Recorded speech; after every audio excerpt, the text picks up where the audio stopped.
When someone starts looking for answers as to, why am I hungry all the time, they find things like, boy, your metabolism must be super fast. Or maybe they tell them, hey, you should just go drink some water. So in this video, I'm going to share 6 real reasons why a person might be hungry all the time. And the weird thing is that they're actually going to make sense. Let's jump in.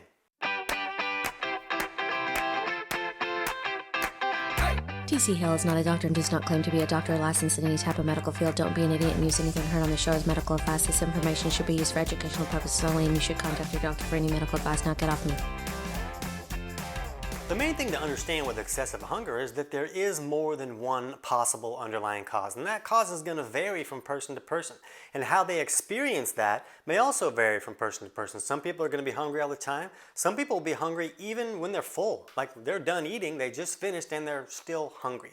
And some people may experience more of a type of a craving, maybe for a specific food or type of food. But when you look at these 6 reasons, it starts to make sense. Let's look at reason number 1, which is digestive malfunctions. So when we think about hunger, we know that that's the body sending a signal saying, hey, I need some stuff.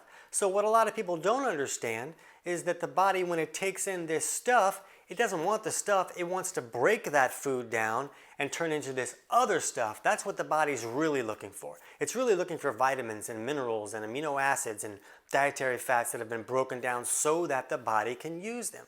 So when we understand this, we see that it's not just about the food coming in, it's about the body's ability to break that food down and turn it into the nutrients that the body needs. So the problem is, it's really common for people to have digestive malfunctions and not know it. Digestive symptoms are so common today that people think, oh, well, that's normal, everybody's bloated. My friend's constipated too. People say, I know of 37 people with acid reflux, so it's just normal. But the reality is that all of these digestive symptoms are signs that digestion is not working correctly. And when digestion isn't working correctly, you can't get all the nutrients out of the food that you're eating. And that's why we eat food. So if a person can't break their food down correctly and get all the nutrients out, doesn't it make sense that the body would say, hey, I need more?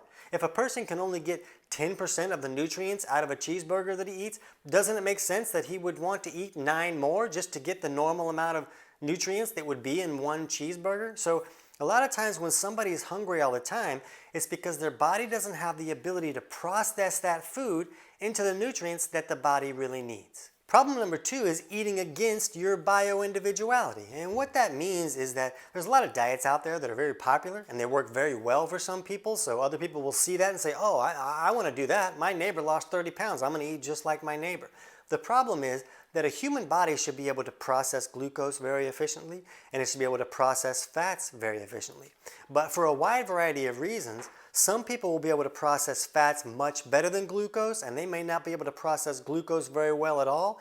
And some folks will process glucose very well, but not be able to process fats. So when you're just trying to do what the cool kids are doing, and you're trying to eat in a way that is popular instead of what is appropriate for you, you can be working against your body, which means that your body doesn't have the ability to turn the food that you're eating into fuel.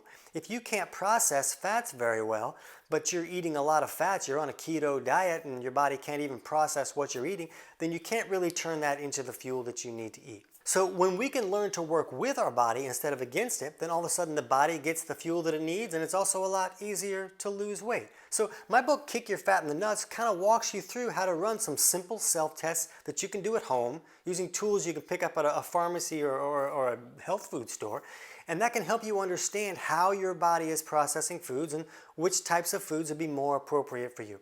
And the book is available on Amazon, but I'm going to put a link in the description below this video so you can get the whole thing totally for free, and that can walk you through that process. But once you can work with your body and give your body fuel that it can actually use, then all of a sudden it's not going to be screaming for more food all the time. Step number 3 is insulin resistance, which could be kind of a magnified version of what we just talked about with the bio-individuality. If someone is insulin resistant and they don't have the ability to process carbohydrates, then eating carbohydrates is not really going to fuel their body. At the cellular level of the body is still going to be screaming for glucose, even though you just put a donut into the system. If the cells can't be receptive to that glucose, then the cells aren't really getting the fuel that they need, and they're going to scream for something else. So this is easy to check out. You can get a glucometer at a pharmacy for $30 or $40, and if your fasting blood sugar first thing in the morning when you wake up is over 100, that's a strong sign that you may be leaning a little towards that insulin resistant side, and you'll want to take steps to correct that issue so that when you do eat carbohydrates, they can actually fuel the body and give the body what it needs. Reason number 4 can be hypoglycemic type issues. So we just talked about insulin resistance, and that's where a person's cells are not receptive to insulin. But some people have insulin that almost acts like a bully, like it almost works a little bit too well and too effective. And when somebody eats carbohydrates and raises their blood sugar, their insulin sweeps out way too much blood sugar way too fast. And when blood sugar crashes, the body's going to say, hey, I'm having some trouble here. I need a little bit of fuel. Can you give me something else? So this person can feel hungry very soon after a meal, and they can be hungry for most of the day if their body is sweeping out blood sugar too aggressively. So we'll put a link in the description below for how to correct hypoglycemic type issues so you can follow those steps to create some improvement in that department. Problem number 5 is insulin staying too high too long. So if someone's eating a lot of carbohydrates and they're really raising blood sugar high, that can raise insulin very high. And if insulin isn't that bully and it's not quite as effective, the body may need to make more insulin to do the same amount of job. Now, the blood sugar is going to sweep out of the system pretty quickly, but insulin stays high a lot longer. Now, the problem is, when we go low on blood sugar, the body has a backup system. The body can burn fat for fuel, and it's fine. The problem is when insulin is high, the body can't access stored fat and burn that for fuel. It's just like money that's just sitting in the bank that you can't get at. So we need to eat in a way that doesn't spike blood sugar so high and bring insulin up high so that it stays long for hours after your blood sugar's gone. So if we can balance out our blood sugar and keep it on a more even keel, then we can keep that insulin level at a lower level and allow the body to access stored fat once the blood sugar starts to go a little bit lower. So when the body can access its backup fuel source, it's not going to scream for more food. It's screaming for more food because it doesn't have its backup system available to it. So we need to learn how to eat in a manner that keeps our blood sugar on a more even keel.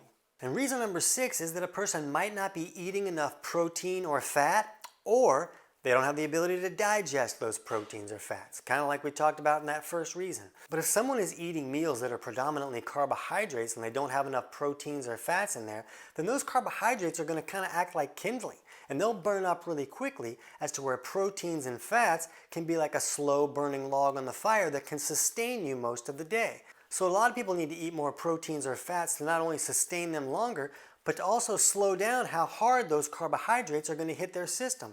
If they're creating those spikes and crashes when they're eating these carbohydrates, sometimes including more proteins or fats can slow down how hard those carbohydrates and how fast they hit your system and create that spike and crash. So sometimes just adding a little protein or fat into your meals can help the situation, but for a lot of people, they also need to be able to correctly digest those proteins and fats. So my book that you can get for free in the description below will help you figure out, am I having digestive malfunctions?